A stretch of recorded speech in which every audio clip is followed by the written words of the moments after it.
Hoje vai ser uma aula de conversa. Vai ser provavelmente uma aula menor. Em teoria, é a última aula de dinâmica hiperbólica propriamente dita, assim. E o que eu vou fazer é contar a história. Agora que vocês estão com a maturidade de quem já viu o curso inteiro, vocês já sabem a nomenclatura, já sabem os elementos, já sabem o que a variedade é assim, o conjunto axioma A, um dífero axioma A é assim e tudo mais. Vocês já conseguem entender quando eu disser, olha, esse teorema está dizendo sobre a estabilidade, esse teorema está falando sobre um impedimento para você ter estabilidade. Então, eu vou conseguir passar uma história de todos os resultados, explicando os elementos para demonstrar os resultados, dentro do que vocês já viram. Não tem condição de eu fazer todas as demonstrações deles, até porque tem muitas que a gente meio que foi fazendo ela ao longo do curso, vários pedacinhos, depois só teria que juntar para concluir o teorema. Bom, e no final eu vou fechar com um resultado que eu mencionei, que está ligado a uma conjectura que está aberta. Eu vou mencionar duas conjecturas, as duas maiores conjecturas que estão abertas nessa linha de aqui, porque uma coisa que quando fala em sistemas dinâmicos, tem um artigo de história que chama On Writing the History of Dynamical Systems e mais um monte de coisa aí, que o artigo é enorme, acho que tem 60 páginas. E é engraçado, porque tudo depende da direção que você quer começar a estudar. Se você quer estudar fluxo hamiltoniano, você vai na direção do Kolmogorov, Arnold Moser. Se você quer coisas hiperbólicas, vai na direção do Jacob, vai na direção do Ismail, vai na direção do pessoal. Se você quer a parte de teoria lógica, você vai em outra direção. E as coisas depois meio que se misturam mais na frente. Mas a origem é cada uma seguindo uma direção. E eu vou começar a aula de história com uma notícia triste recente, porque eu vou falar da teoria moderna. No começo, quando eu comecei o curso, eu falei história clássica.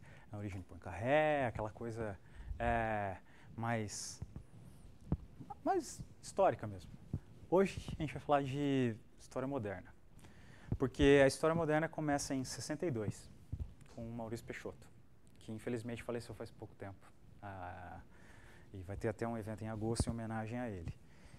E o Peixoto foi estimulado pelo Lefschetz, aquele do número de Lefschetz, a olhar um paper de 49, a retomar um trabalho de um paper de 49 que estudava uns campos de vetores dentro de um disco. E perguntava sobre a estabilidade desse campo de vetores dentro do disco e tal. E o Peixoto ele ficou interessado nesse problema e ele propôs, em 62, o seguinte teorema, que é um teorema sobre estabilidade de fluxos de campos de vetores em cima de uma variedade de dimensão 2. Agora a coisa vai começar esquisita, porque eu vou colocar dimensão, vou colocar topologia, tem coisa que vai valer em qualquer dimensão não vale em qualquer topologia, tem coisa que vai valer em qualquer topologia e não vale em qualquer dimensão, então a coisa vai começar a ficar delicada, a topologia começa a ter um papel importante. Então, a gente vai considerar M, a gente vai considerar um campo de vetores numa variedade, numa superfície, porque é dimensão 2, fechada, orientável, ok? Ele vai ter um critério, ele vai dizer que ele é estruturalmente estável. Lembra? Bom, deixa eu retomar com uma definição, né? Não sei se vocês vão lembrar, mas então vamos passar a história moderna.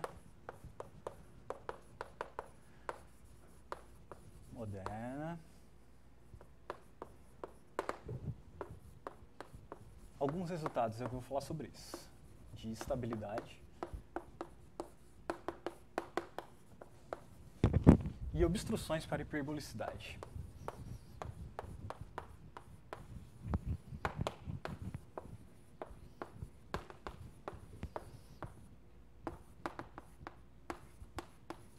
Bom, meu objetivo, além de apresentar a história, é mostrar para vocês porque o curso de dinâmica hiperbólica, do jeito que ele é feito, ele é uma construção de ferramentas. Você passa o curso inteiro criando ferramentas.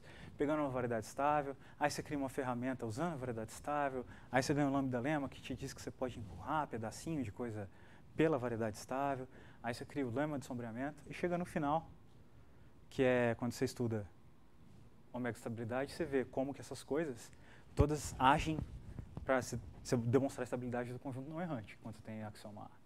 Só que essas ferramentas, elas permeiam a teoria em vários lugares. E a pesquisa em dinâmica é usar essas ferramentas. E eu vou mostrar para vocês a ideia de como eles usam as ferramentas para outros casos. Então, obstruções para hiperbolicidade. A primeira coisa, eu vou retomar uma definição que eu falei, porque tem a definição de omega estabilidade, mas eu mencionei que você podia ter estabilidade de outras coisas. Eu vou lembrar a definição de estabilidade estrutural. Lembre-se. Eu vou fazer o seguinte. Ó, a gente dizemos que F, um dífio de ordem CR, uma variedade M riemanniana, certo? Aqui R, não estou dizendo qual topologia, é CR estruturalmente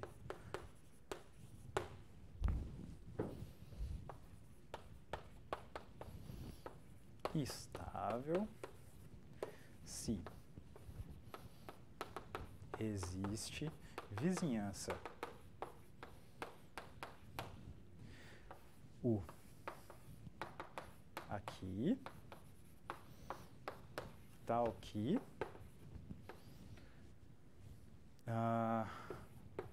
para todo G em U existe homeomorfismo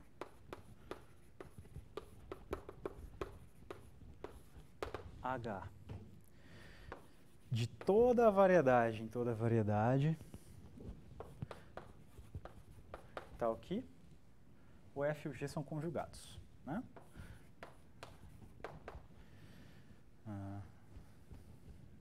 Bola F, G, bola H. Quando você estuda estabilidade, omega estabilidade, que o Marcelo demonstrou, você troca isso daqui pelo omega de F. Estabilidade estrutural é mais forte. Eu levo a estrutura de toda a variedade na estrutura de toda a variedade. Então, a dinâmica é globalmente conjugada à outra.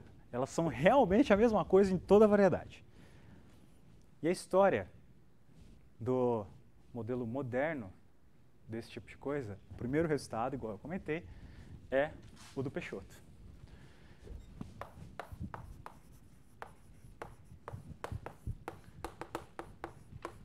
Peixoto em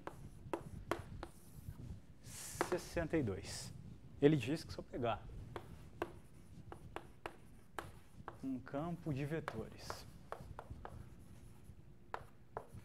em uma superfície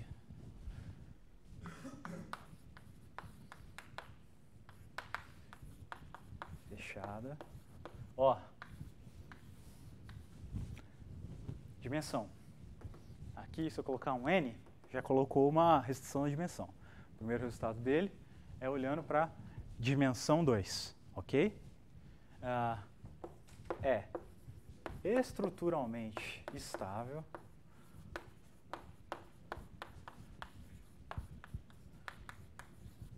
C e somente C acontecem três coisas, tem três restrições. Tem um critériozinho. O primeiro é que você tem um número finito de singularidades e pontos e órbitas periódicas, certo? O segundo é que toda órbita no futuro vai para uma singularidade ou uma órbita periódica e no passado vai para uma única singularidade ou órbita periódica, certo? E o terceiro é que não há conexões de célula. Um corolário disso que ele está falando é que um campo de vetores os campos de vetores são estruturalmente estáveis, eles são densos no espaço de campos de vetores. Então, vamos enunciar. Primeiro, número finito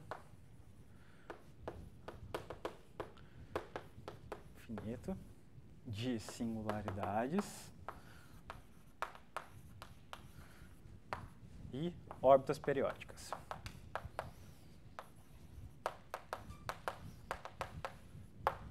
Todo ponto que não é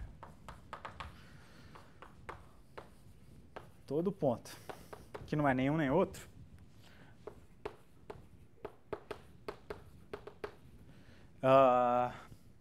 aproxima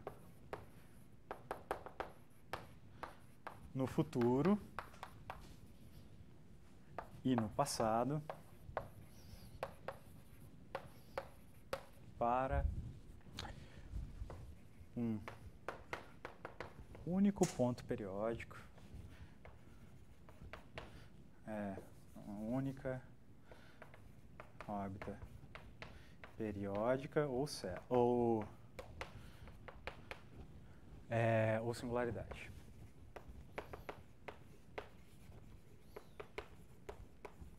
Terceiro, que não há conexões em célula.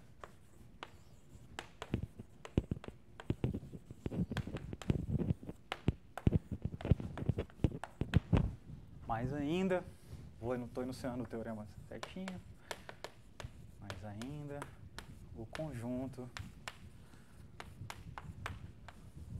dos campos de vetores estruturalmente estáveis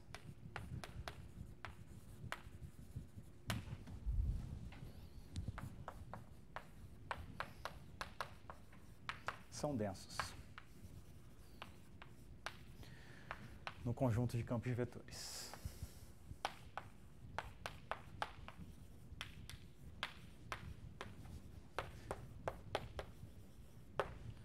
Certo?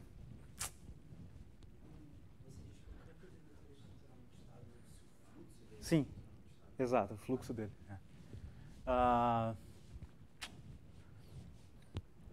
Então, isso daqui já justifica.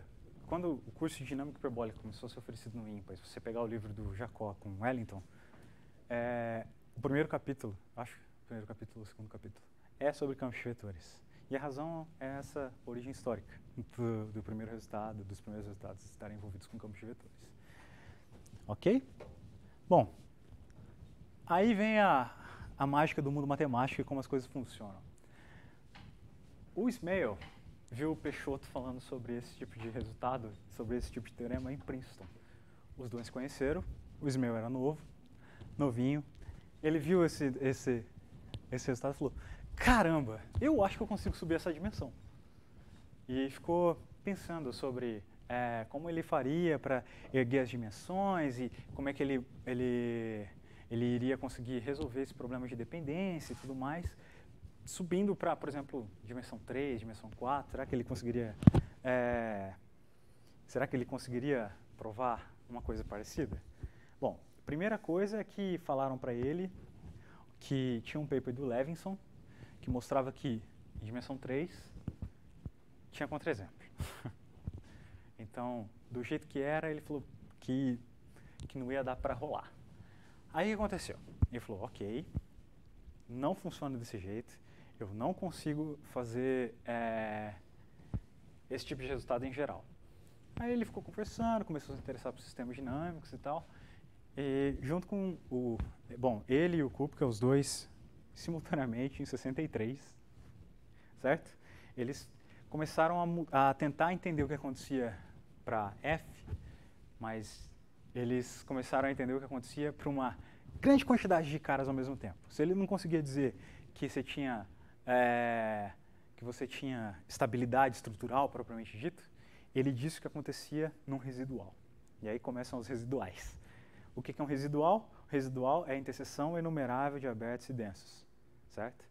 Eles provaram, que é o conhecido como teorema de Kupka-Ismail, que para todo F um subconjunto residual dos difeomorfismos de classe R, todos os pontos periódicos são hiperbólicos e as interseções são transversais entre as variedades estáveis e instáveis. Esse é o teorema de Kupka-Ismail. Então, essa é a segunda parte da história.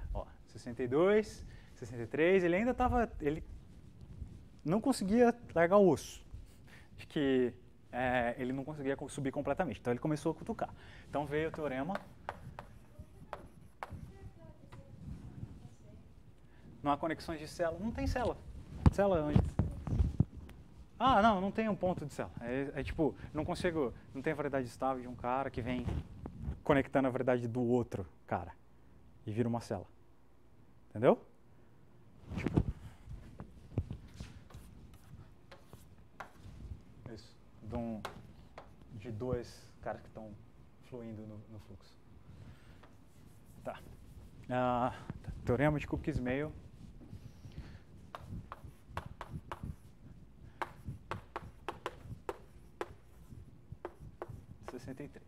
Esse daqui.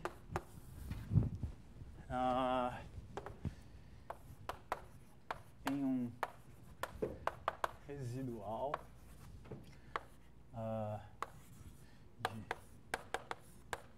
de φ R M N qualquer, certo? Em um residual dos difeomorfismos de classe R, de uma variedade qualquer, todos os pontos periódicos são hiperbólicos, a interseção entre eles é transversal.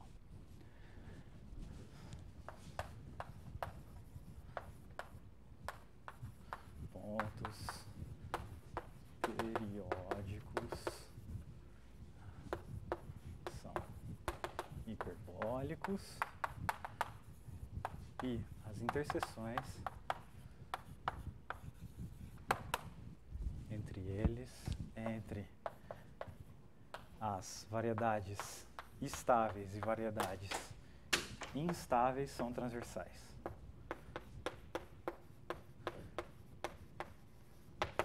Esse é o teorema de 63. Então,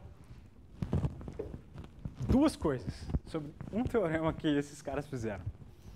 Primeiro, o que parece uma condição bem natural, não é. E não é que ela não é natural, uma condição que parece ali meio que solta, ganhou nome. Isso daqui é conhecido como... O que eu estou querendo dizer é que se eu pegar qualquer dois caras aqui, os pontos periódicos têm variedade estável e instável, toca transversalmente. Se eu virar e vou fazer uma definição, certo? Essa daqui é uma definição que vocês não viram, que eu vou chamar de transversalidade forte.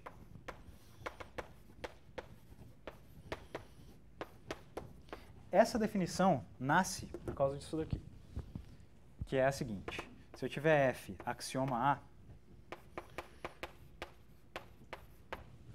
certo? A gente diz... Na realidade não precisa ser axioma A, se eu tiver, sei lá, F hiperbólica... Eu vou fazer para axioma A, porque eu vou usar para axioma A, mas não precisa ser, são duas condições, tipo, ter transversalidade forte não precisa ser necessariamente axioma A. Mas tá, eu vou fazer para axioma A porque eu só vou usar para axioma A. Axioma A. Dizemos que F tem transversalidade forte. Se isso daqui acontece para todo ponto não errante. Forte se para qualquer x, y no não errante. Aqui eu trocaria por hiperbólico, qualquer, mas como eu estou fazendo para axioma A, estou colocando não errante, ok? A variedade estável de x, instável de x, intersecta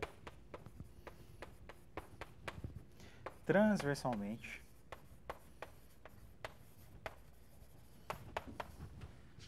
a variedade estável do y. E aqui qual foi a sacada? A sacada foi sair da ideia de campos de vetores e tomar um approach topológico, que o Thom, usando a transversalidade de Thom, que o Thom tinha introduzido naquela época. Então, essa é a ideia do Ismail, transformar esse problema, que era um problema de fluxo, de equações diferenciais, num problema de ação topológica, de difeomorfismo e tudo mais. Então, esse foi o primeiro passo. E eu disse que isso daqui tinha duas consequências. A primeira era, a existência dessa definição que passou a ter de transversalidade forte. E eu falando forte, eu demoro 40 minutos para falar forte. E eu vou falar muito hoje, vai ser engraçado. Mas tá. A segunda é um tipo de teorema, esse tipo de teorema dá densidade de comportamento de coisa. Ser um residual, aqui eu não coloquei, mas residual, interseção, enumerável de abertos e densos.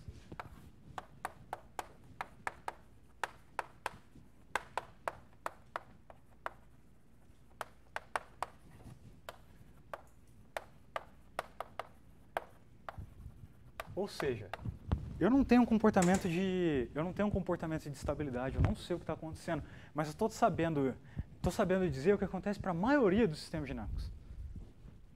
Então, esse tipo de resultado, pô, o pessoal falou, caramba, eu não descrevi o que acontece numa vizinhança, mas eu descrevi o que acontece para muitos sistemas dinâmicos. Então, a coisa começou a abrir uma linha de tipos de resultado. Depois desse, cara, tiveram vários. Você até hoje encontra, tipo, até hoje não é nenhuma novidade, você pega um resultado, o cara afirma que acontece um negócio e tal, e ele fala assim, isso vale para um residual de sistemas de tal jeito. E eles não conseguem, o que é sempre um resultado forte, apesar de não ser estável, você está dizendo que acontece para um denso de caras. Então, sempre resultados interessantes. Eu não vou falar mais de resultados de tipo residual até o final, certo? A segunda conjectura, que tem o resultado do Newhouse, é relativo à densidade de coisas e à existência de coisas e tal. Do Newhouse não é densidade, mas a conjectura é. E tá, a razão, a origem, essa aqui. Beleza? E todos ali a gente já começa a usar as ferramentas que vocês já aprenderam. Vocês já são capazes de ler isso daqui sem problema nenhum. E é super bonitinho. Clássico. Inclusive, durante um tempo, dava-se esse teorema no curso de dinâmica hiperbólica. Ok? Tá. Então eu disse que, bom, o Ismail ficou pensando nesse negócio, teve essa ideia e começou a se perguntar e tal, qual é a relação, será que a gente não consegue relaxar esse tipo de condição, será que a gente não tem alguma coisa, algum mecanismo que funciona tipo do Peixoto em qualquer dimensão, será que não tem nada disso? E ele ficou se perguntando, ficou esquentando a cabeça, e em 65, aqui no Rio, como a história que eu contei, é que nasce a ferradura. Então, historicamente, vem o Peixoto, aquele teorema e depois a ferradura. A ferradura é de 65. Então, pensando nesse problema, ele caiu na ferradura de Ismail que a gente já estudou. Porque, bom, você vai ter comportamento estável de um conjunto que tem infinitos pontos periódicos, você tem um monte de coisa que é complicada e que não funciona bem do jeito que você queria que funcionasse. Certo? Ok. Então, se juntar. Então, deixa eu escrever aqui, só para fazer a timeline dos eventos. Em 65, nasce a ferradura.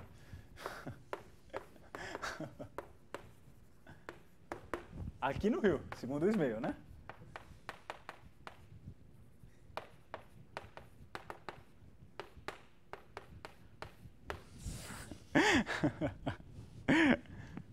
Bom, então, se eu juntar ferradura mais aquele teorema, o teorema de Peixoto não vale em dimensões superiores. Do jeito que ele está enunciado. Mas... Copy Ismail.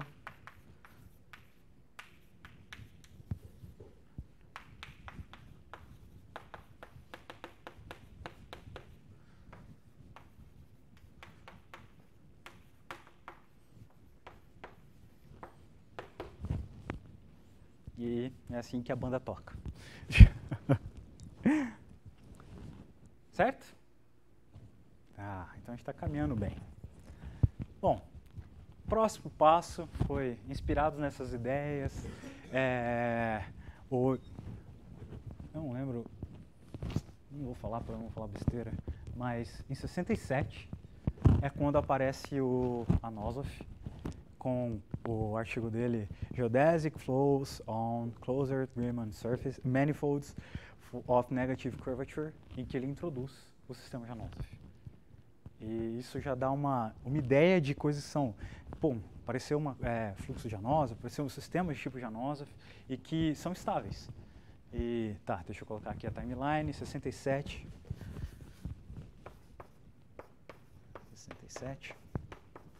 Janozov. O nome do on flows como é que é o nome? Deixa eu ver aqui, eu esqueci. Geodesic flows on closed Riemannian manifolds of negative curvature. Geodesic flows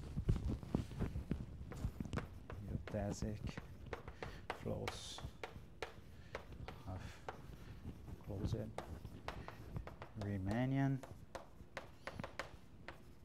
manifold of negative curvature.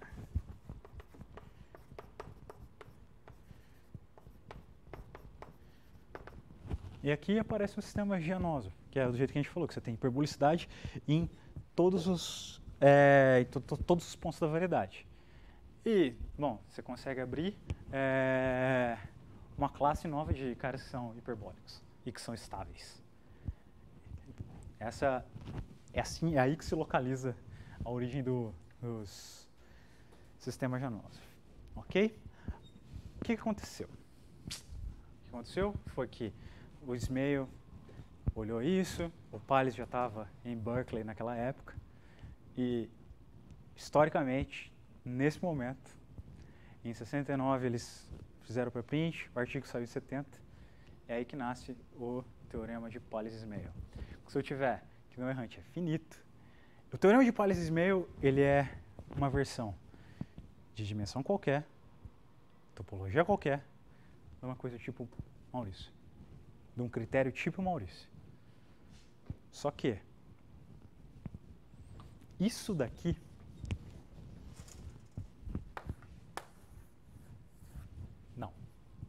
não é um critério assim. O que acontece é, o teorema de Palles-Ismail,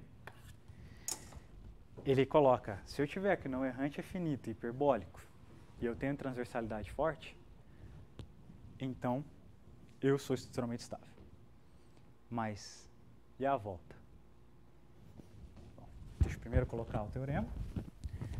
Esse teorema, eu vou dar uma ideia do desenho, de como é a demonstração, para vocês entenderem como ele funciona. Ok? Deixa eu colocar aqui o teorema.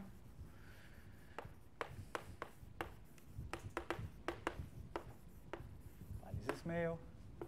Ele foi oficialmente publicado em 70. Ele diz que se eu tiver F, GMM, dífil,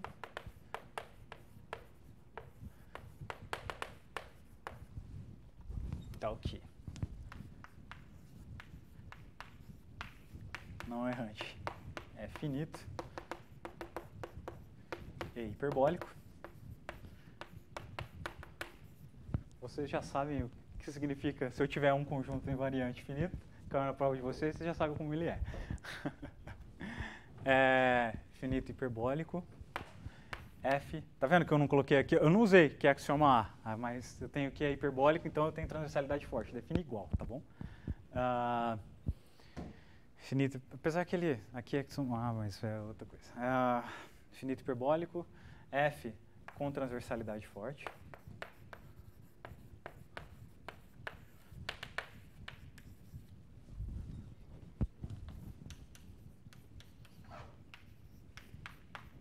Então, a conclusão é que F é estruturalmente estável. Eu esqueci de comentar. Putz, eu acabei de apagar. Uma observaçãozinha sobre o critério do Peixoto. É só uma observação mesmo para... Aquele segundo item, eu esqueci de comentar, eu fico tentando lembrar de falar e eu esqueço. O segundo item que fala que todo ponto para frente morre num ponto ou numa singularidade, para trás morre num ponto numa singularidade. Se vocês pensarem no teorema da decomposição espectral e no que acontece fora do não errante, é justamente isso. É o equivalente em dimensão qualquer daquilo ali. todo ponto, uma hora vai morrer numa peça básica e para trás ele morre numa peça básica.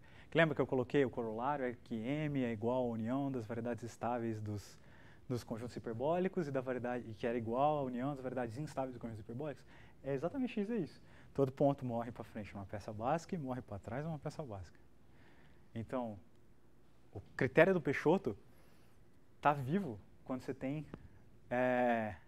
ele vale de maneira geral em hiperbólicos, axioma A, porque você usa decomposição espectral. Então, a essência do que o Peixoto apresentou estava vivo de maneira geral. Esqueci de comentar, é uma observação super bonitinha, super ingênua, mas que diz justamente que o comportamento se mantém ali, né? E depois você prova, usando isso, uma estabilidade. Ok? Qual é a ideia? A ideia da demonstração. Aqui, a ideia... Esse? É diferente. Porque é diferente, ó, porque eu tenho a condição disso aqui ser finito, e eu não estou dizendo que é omega estável. Vai ser omega estável também, mas... Então, por um lado ele é mais fraco, no sentido de que eu peço que o não errante seja finito, mas por outro ele diz mais, que não vai ser o não errante que vai ser conjugado, é toda a variedade. Ah, tá. Então, entende? É diferente. Sacou? Qual é a ideia? A ideia é construir famílias tubulares de vizinhanças adaptadas, de vizinhanças compatíveis. Um nome muito bonito. O que é isso? Construir vizinhanças adaptadas, coisas compatíveis. Uma coisa aqui, ó, é que é CR estruturalmente estável para todo R e todo N. Então, é um teorema muito forte. Ok? E o que é isso? Como é a demonstração? A demonstração é o seguinte, ela fica muito presa, muito presa na simplicidade do conjunto não errante. Isso daqui, ó. Como você tem infinito, vocês já sabem que vão ser pontos periódicos, certo?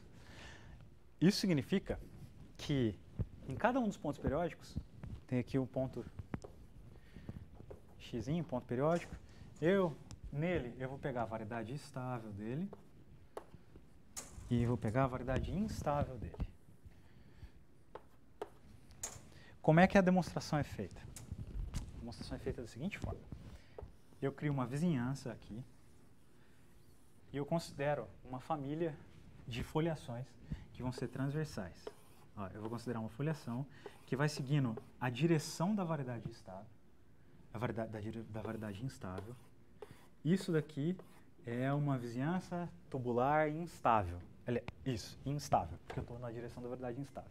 Aí depois, eu venho e considero uma vizinhança tubular estável dentro aqui, adaptada, compatível, porque eu quero que preservem iterados. Ou seja, isso daqui é meio que uma estrutura de produto local. Você consegue dizer o que acontece em cada um dos pontos dessa vizinhança em termos da variedade estável, em termos da variedade instável quando você projeta. E você tem infinitos caras para se preocupar.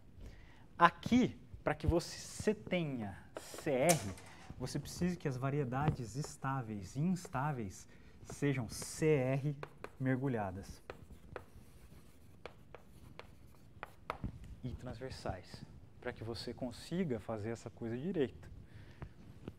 Então, é por essa razão que você estuda e se pergunta acerca da diferenciabilidade da variedade estável e instável, se ela está mergulhada ou não.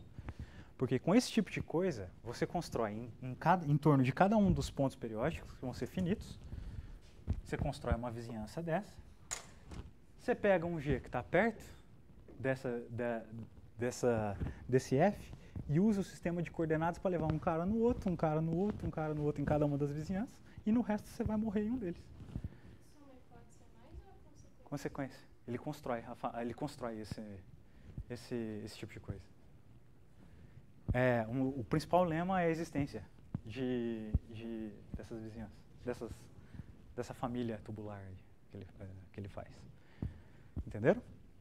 Então, você precisa que as variedades sejam CR mergulhadas para você conseguir fazer essa descrição de cada um dos pontos da vizinhança.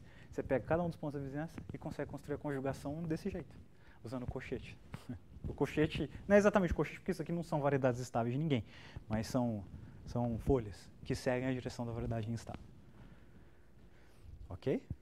Então, tipo, o que é isso daqui é uma definição grande, tem várias coisas, precisa que seja compatível, que se eu pegar a folha aqui, a imagem dela é uma folha lá, do outro lado.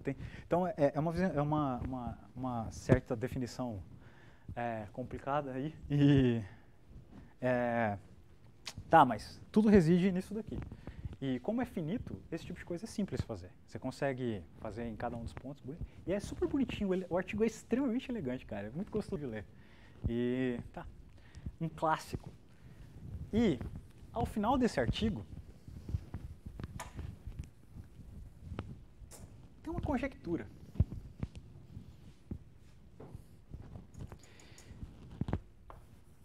Essa conjectura tem nome, que é a famosa The Stability Conjecture, ou então a conjectura de estabilidade.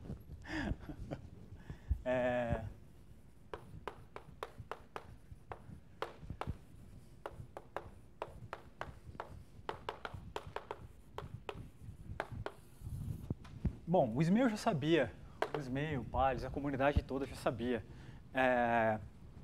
da existência de conjuntos hiperbólicos mais complexos, que foi o Anosov apresentou, o Ismael achou a ferradura. Então, a comunidade já sabia que tinha coisas mais complexas do que não errante finito, né? Muito mais complexas, coisas caóticas e muito malucas. Eu não falei aqui, mas nos anos 60 tem o Lorentz é dessa época também, as equações que descrevem o Lorentz. Então, a dinâmica já era rica, o pessoal não esperava que esse negócio aqui ia ser uma coisa que ia aparecer em todo canto. Então, no final desse artigo, vem a conjectura de estabilidade, que diz que se eu tenho F, um difeomorfismo de classe R, ele é estruturalmente estável, C e somente C, ele é axioma A e tem transversalidade forte. É isso que a conjectura diz. Seja F, dif de classe CR em dimensão qualquer. Ok? Então, F é estruturalmente estável, C e somente C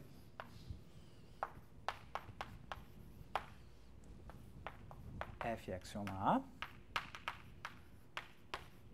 e tem transversalidade forte.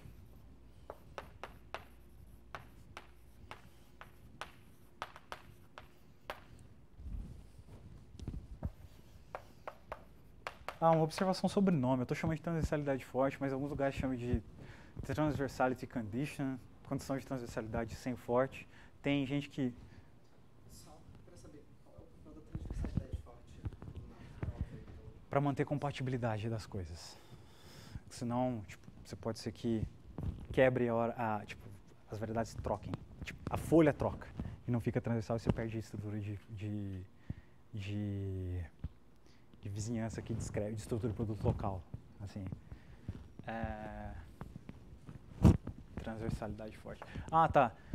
Tem alguns lugares que chamam só condição de transversalidade forte. É porque tinha um outro conceito de transversalidade que perdeu-se e ficou transversalidade. É tipo axioma B.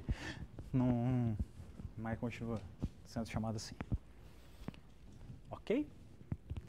Bom, como vocês podem imaginar, depois você tem uma observação, claro, antes de eu dizer, aqui eles estão propondo uma condição tipo a do Peixoto. Né? É o equivalente equivalente não, é um caso geral do que o Peixoto propõe. Beleza? Ótimo. Maravilha. Como vocês podem imaginar, depois de saiu um teorema desse, deve ter tido uma enxurrada de outros teoremas que estudam a transversalidade. De fato é verdade, passou-se muito tempo provando vários tipos de teorema. Eu vou mencionar 3, um com destaque e os outros 2 que fecharam um caso da conjectura, que é o primeiro que eu vou mencionar, que é só porque a gente está aqui e faz todo sentido falar, porque apesar de depois ele ter focado em outras coisas, que é a tese do Wellington, o professor Wellington de Mello, que também acabou falecendo faz pouco tempo. Na tese dele, ele consegue dar uma demonstração muito parecida com essa daqui, de construção, só que ele troca a hipótese de não errante finito por axioma A, o que fica muito legal, com transversalidade forte, mas a dimensão tem que ser 2 para ele conseguir fazer o teorema. E a topologia C1. Só C1. Então, eu vou citar aqui. Teorema. É a tese do Wellington de Mello. 73. Pego o F. Um dífio C1. Numa superfície. Aqui. Existe até uma tabelinha famosa de coisas que estão provadas dependendo da topologia e a dimensão. Você vai colocando assim, a coisa vai mudando. Eu vou supor F axioma A com transversalidade forte.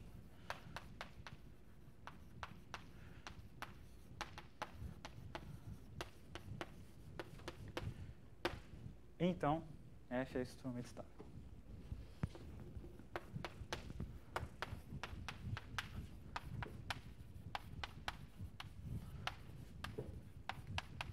Esse é um resultado notável, pouco tempo depois. Foi a tese do professor Wellington. Ele acabou depois trocando de área, ele se focou mais em dinâmica unidimensional, que é outra conversa. Lembra que eu disse que lá no começo da aula eu falei, a dinâmica vai seguindo um monte de caminho diferente? Um deles era dinâmica unidimensional, que é bem diferente do mundo que a gente está olhando. Certo? Bom, os 2 próximos resultados que eu disse que aquele lá usa a mesma ideia de vizinhança, na realidade todos eles meio que usam essa ideia de vizinhança. O primeiro que eu vou citar é o Robin, que ele fez o seguinte, e aqui a coisa fica interessante. Robin. O negócio o Robin supõe FC2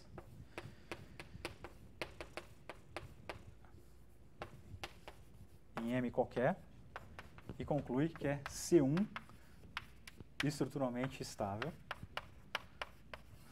certo? E depois o Clark Robinson, trocou isso daqui por C1.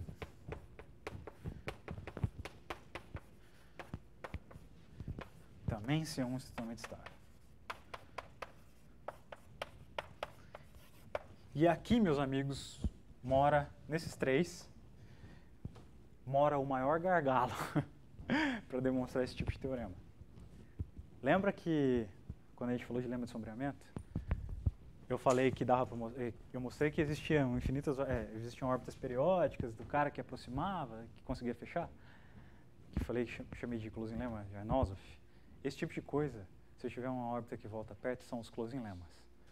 Certo? E o gargalo aqui, para passar, são os closing lemmas. Todos eles são só C1. Não existe um closing lemma em topologia superior nesse contexto. Existem contextos onde... Tá, mas é outra conversa. Nesse contexto não existe closing lemma. A prova desses caras o coração construir uma vizinhança desse tipo. Só que daí ele usa os closing lemma para fazer a coisa funcionar direito, vai trocando topologia e tal. Vai trocando topologia, não, vai trocando ponto, vai construindo a vizinhança direitinho. Mas o gargalo é closing lemma. Ok? Certo? Então, não terminei de falar da conjectura de estabilidade ainda. Tem mais uma coisa que eu quero falar da conjectura de estabilidade, que é a volta. A volta é a seguinte: se eu tiver que ela é estável, será que eu consigo dizer alguma coisa sobre que é um 6 só C a conjectura, né? Se eu assumir a volta não, né? Nesse caso, do jeito que eu não sei é a ida.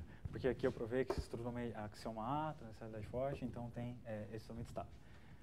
A pergunta da ida: se é estruturamento estável, será que eu consigo dizer alguma coisa desse tipo? Para vocês, ó, aquilo ali é 70, tá? 70 e pouquinho, 72, 70 e tanto. Eu não lembro a data exatamente, mas é 70 e pouquinho, não passa de 77. Para vocês terem uma ideia de quando saiu a ida, do jeito que eu não sei, é em 87. Ficou um tempão aberto. Esse foi proposto nos anos 70. É uma resposta para um caso particular, onde R igual a 1 de novo, foi dada em 87 pelo Ricardo Mayer. E a prova é absolutamente linda. Deixa eu enunciar o teorema do Mayer. Bom, não tem muito o que enunciar, mas é porque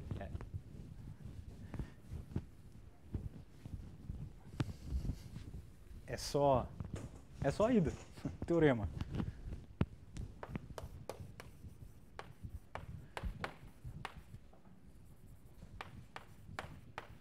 Mayer, 87. Ele diz que se eu tenho que F é C1 estruturalmente estável, então é axioma A, nenhuma variedade fechada. F é C1 estruturalmente estável em uma variedade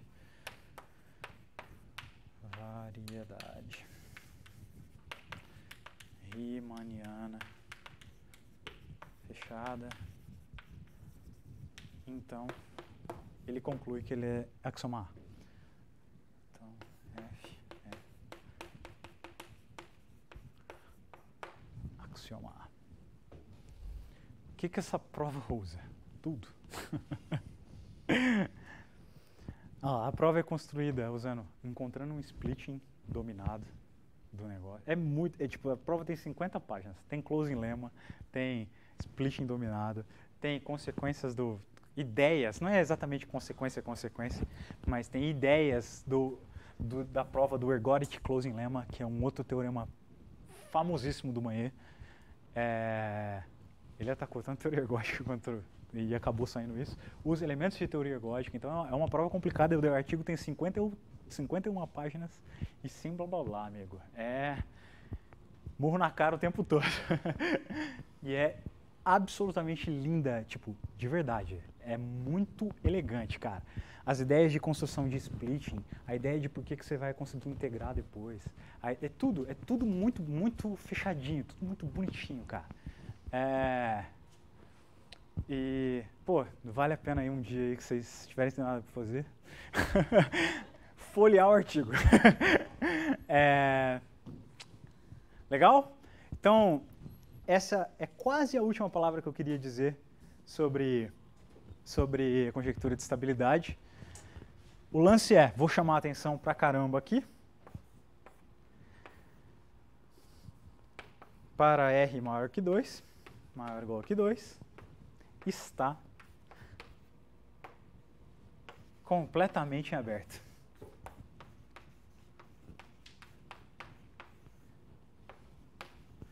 Não tem ferramenta, não existe ferramenta, você não tem ferramenta nenhuma para trabalhar, é muito complicado. Uma vez que você tira o closing lemma, você arruma problemas seríssimos. Umas curiosidades, existem equivalências para essas conjecturas, para essa conjectura e em outras conjecturas de outros lugares, então de dinâmica também, que tem a ver com Deixa. Todas as conjecturas têm umas equivalências em outros lugares aí, que são curiosas. Essa em particular é em cima de conjunto de Mandelbrot, conjectura MLC. Mas, tá. Ótimo. Observação número 2. O lance da transversalidade pode falar? Não, aqui não aparece. Só para vocês entenderem a complexidade de trabalhar-se com dimensões superiores, tem um artigo em topologias superiores, tem um artigo do Henrique, do Pujals, de 2008, é novo, tem atualmente 11 anos. Você está vendo no futuro, tem mais. Então, você está vendo no presente, é 11 anos. E o artigo de 2008, ele ergue, acho que cerca de umas 8 ou 9 perguntas. É um artigo que propõe perguntas relacionadas à conjectura de estabilidade, em que o Henrique ele apresenta vários casos que já são interessantes, que em teoria são mais fracos do que a conjectura de estabilidade, e que você prova coisas que vêm ou iriam para a conjectura de estabilidade em outros settings, que estão problemas em aberto. Eu não sei, daquele artigo de 2008, se qualquer uma daquelas perguntas foi respondida, para vocês terem uma noção. E esse artigo dele também é famosinho, do Henrique. Conjectura de estabilidade é um bicho cabeludo, cara. É um negócio complicado, cara. E o que o pessoal tenta fazer, igual eu falei do Henrique, é relaxar, ver se consegue ter algum caso onde você aumenta a topologia, mas é muito situacional, é muito complicado porque falta uma ferramenta geral e global, que é o Closing Lemma, por exemplo. Certo? Sim. Sim. É que ali ele só implica adicionar. Sim. Falta só.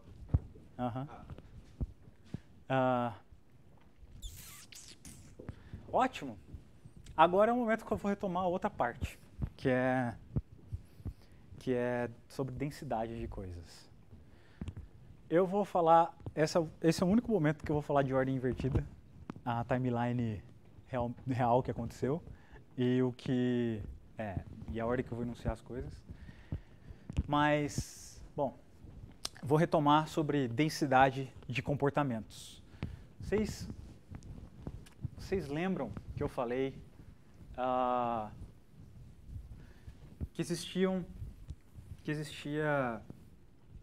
que tangência era uma obstrução para se ter publicidade, certo?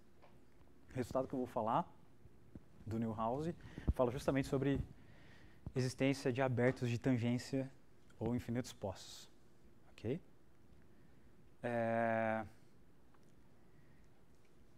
Tangência é uma, infinitos postos é outra. As duas coisas meio que caminham juntos, mas tá. Ok. Então, infinitos postos é ponto periódico atrator. É um pulso. Ok? Então tá. O Jacó, ele em 95 teve uma...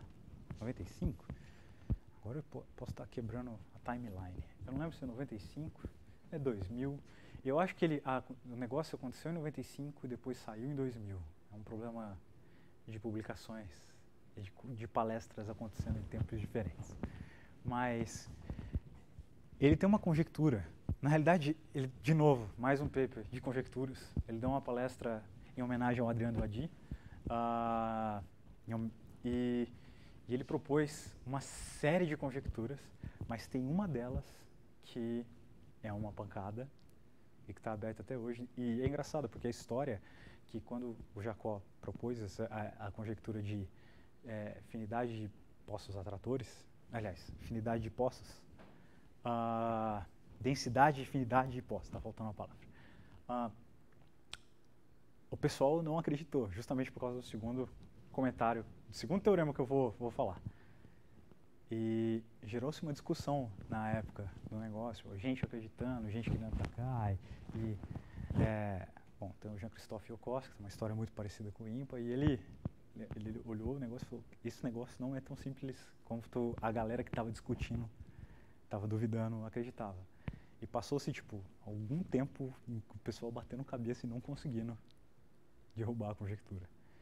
Não derrubaram a conjectura num ponto que a conjectura está aberta ainda. Certo? Então, foi a segunda conjectura do Palles.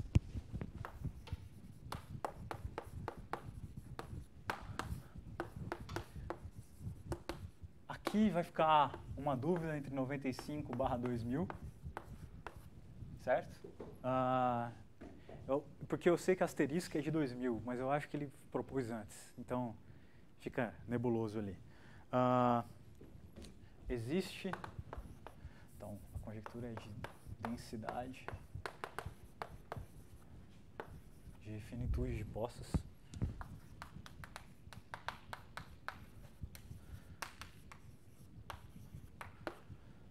Certo? Que diz que existe em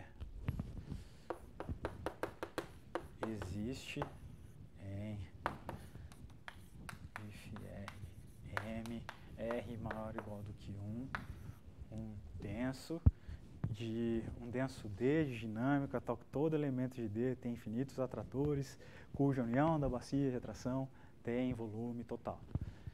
Existe um denso D tal que toda dinâmica em D tem finitos atratores cuja união das bacias tem volume total.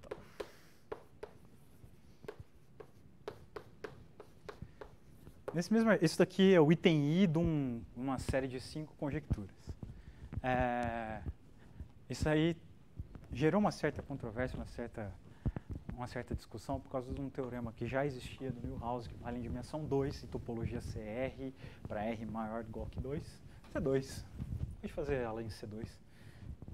Que aqui, de novo, é a coisa que eu vou dar a ideia de como funciona a demonstração, para vocês entenderem como que usa. Vocês entenderam o que a conjectura está dizendo? Existem quase todas as dinâmicas, quase todas no sentido de muitas delas, se não for ela, alguém perto. Eu tenho infinitos pontos atratores, certo? Que, na hora que eu olho para o conjunto que morre neles, tem volume total. É isso que isso daí está dizendo. Certo? Essa conjectura é complicadérrima. Tanto que está em aberto, né? Também não tem muita ferramenta, o pessoal não tem ideia de como atacar, é realmente delicado, assim. E também tem equivalências. Beleza? Então, a controvérsia e discussão é por causa do teorema de Milhouse, do Sheldon.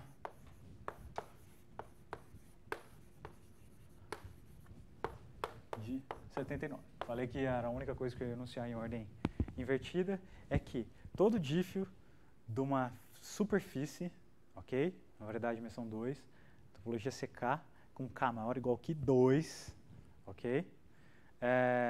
Que tem tangência homoclínica, é acumulado por abertos de tangência, ok? E que os caras que têm infinitos postos atratores formam um residual dentro de UN, onde o N são os abertos que aproximam. Beleza? Então deixa eu anunciar, deixa eu pegar aqui para não anunciar errado. O nome do artigo, eu falo embaixo. Todo dífio F aqui, essa unidade CK, M2, K maior ou igual que 2, ok? Que tem a tangência, ou seja, não é hiperbólico, né? Tangência homoclínica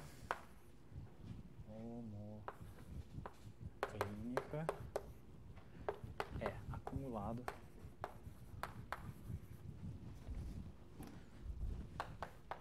por abertos. O N contido em dífio M, tal que estou enunciando assim, na realidade não é exatamente um teorema só, tá? Eu estou juntando duas coisas que ele fala no único enunciado, mas ok. Então aqui, G em o N, G tem tangência.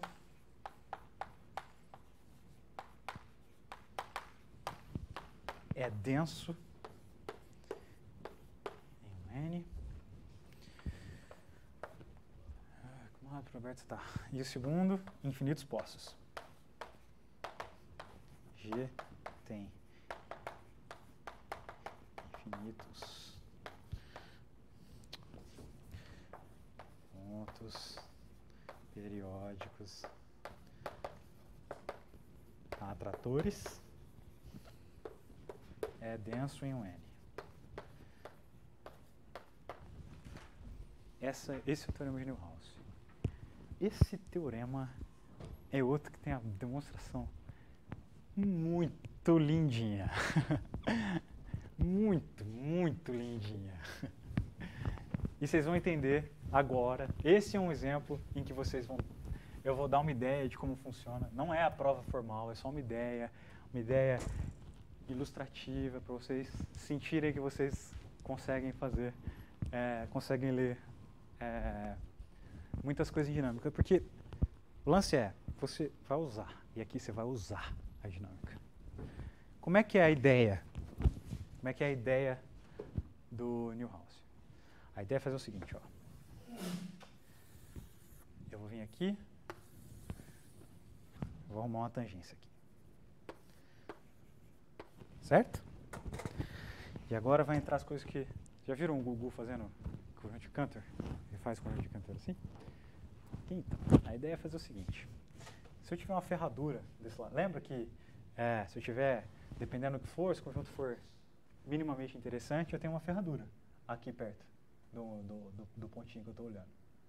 Certo? Se vocês não lembram disso, não aceitam, se eu perturbar um pouquinho, vira transversal. Se eu tenho transversal, tem ferradura. Ok? Mas tá, se eu tiver um conjunto de Cantor aqui, ó, vem aqui, tá, conjunto de Cantor.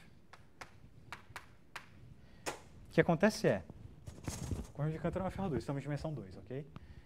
Então eu vou ter aqui as variedades estáveis, se essa é a minha variedade estável e essa é instável, eu vou ter as variedades estáveis desse conjunto de Cantor aqui, ó. Certo? E, como a gente está em dimensão 2, esse desenho que eu estou fazendo aqui é realmente, a menos de mudar parâmetro, a menos de fazer o quê? De trocar, esticar e tal, isso aqui é uma parábolazinha, essa interseção. Vira realmente uma parábola aqui, que toca um vértice. A ideia do Neuhaus é fazer um negócio que chama desdobramento de tangência. O que ele faz? Ele considera uma seção transversal, que eu estou falando em línguas... Em termos complicados, mas ele considera uma reta, um segmentinho de reta, que a menos... Porque a princípio teria que ser um segmento transversal, poderia ser uma coisa curva, não sei o quê. A menos de trocar, esticar, puxar, vira uma reta. E ele pega esse parâmetro e mexe o bico da parábola para cima e para baixo. Certo? E estuda quando que... O que acontece se eu mexer o bico da parábola? Vai acontecer de eu ter aqui, amarelo foi uma cor horrível. Vai acontecer de eu ter aqui, aqui, aqui, para cima, para cima, para cima. Ok? Isso daqui é o desdobramento da tangência. Eu mexo a tangência dentro dessa... Eu desloco ela em cima disso. Você tem que meio que perturbar a tangência. Se você está fixando o resto. Ok? E... a resposta para esse tipo de coisa é que, dependendo do quão gordo meu conjunto de Cantor é, ou seja, da dimensão de Hausdorff, da espessura, a espessura é diferente da dimensão de Hausdorff, mas se eu tiver que a dimensão de Hausdorff é grande, e grande é só maior que 1, vai acontecer de eu ter persistência de tangência. Eu escapo da tangência desse, mas eu acabo tendo tangência em algum outro lugar, que não era para existir. A ideia do Neuhaus é isso, fazer esse tipo de perturbação. E ver que você ainda bate, dependendo da dimensão de Hausdorff, da peça do Conjunto de Cantor vai acontecer de ter muitos lugares, e não é só... E quando eu falo muitos lugares, por que tem uns abertinhos N? É porque esse tipo de coisa vai acontecer em intervalinhos, assim. Então você ainda vai ter esse tipo de comportamento lá, dependendo de quão grande o conjunto de Cantor é do outro lado. E é um negócio muito bonitinho. Isso que eu falei é um artigo... Bom, eu não falei o nome do artigo, mas... qual que é? Cadê? The Abundance of Wild Hyperbolic Sets and Non-Smooth Stable Sets for Diffeomorphisms. Mas a ideia é fazer esse desdobramento. E esse lance de ter, o quão grande é a espessura, a dimensão de Hausdorff, esse tipo de coisa, é um livro do Palistakens, eles mexeram. Então, o que acontece? O que o pessoal usa? Eles não vão usar a construção da variedade estável aqui. Não interessa a construção da variedade estável, interessa que ela existe. Interessa que quando eu tenho tangência, eu tenho obstrução para hiperbolicidade. E o pessoal estuda fenômenos que... Essas coisas dinâmicas que você não perde elas quando você vai alterando, vai mexendo. Certo? Então, esse tipo de figura aqui, devo colocar um nome, né? Desdobramento de tangência. Vou colocar entre aspas porque...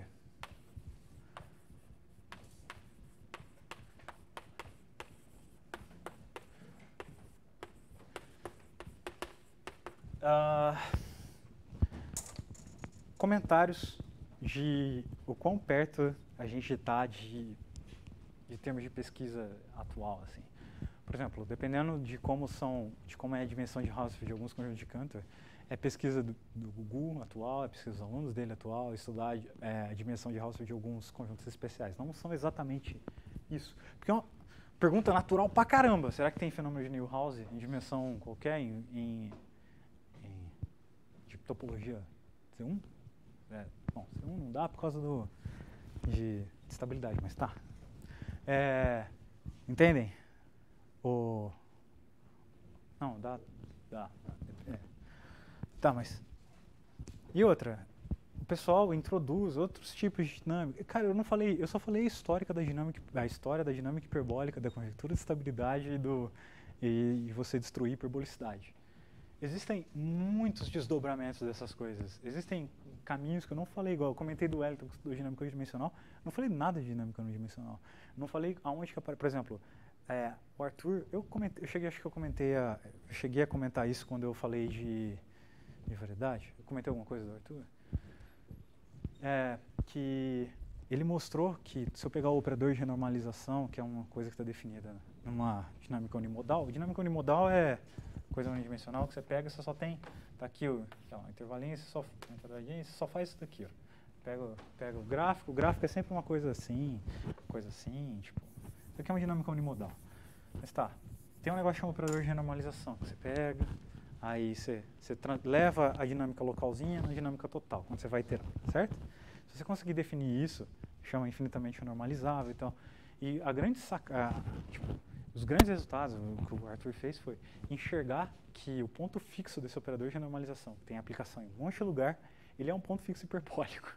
Hiperbólico no sentido que ele tem variedade estável e instável. O pessoal passou a estudar a variedade estável e instável desse ponto fixo, e deu um monte de informação. E, por exemplo, uma coisa que foi introduzida faz pouco tempo, outros tipos de dinâmica que passaram a ser interessantes, relevantes, tentam dizer uma coisa parecida. Será que se eu tiver uma coisa que parece operador de renormalização, se ele tiver um ponto fixo, será que ele também é um ponto fixo hiperbólico?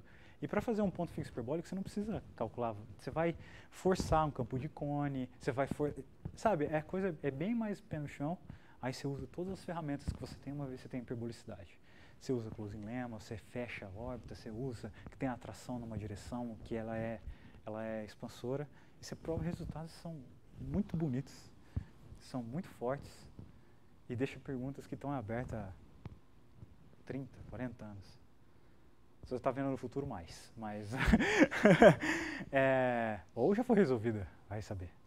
Então, meu objetivo hoje, como é praticamente a última aula de dinâmica hiperbólica, depois a gente vai passar para outras coisas, que a gente vai próximo passo é retomar a parte de filosofia para contextos mais gerais. A gente vai achar a variedade estável de caras que não precisam ser hiperbólicos e não necessariamente é uma variedade estável definida em todo lugar. Tem várias. Vai voltar para a filosofia, mas eu queria que vocês ficassem com para que serve isso em termos de teorema, como é que eu faço aparecer coisas. E também vissem um pouco da história dessa parte da dinâmica e se interessassem por outras histórias de outras partes da dinâmica. E é isso. É isso que eu tinha para falar hoje.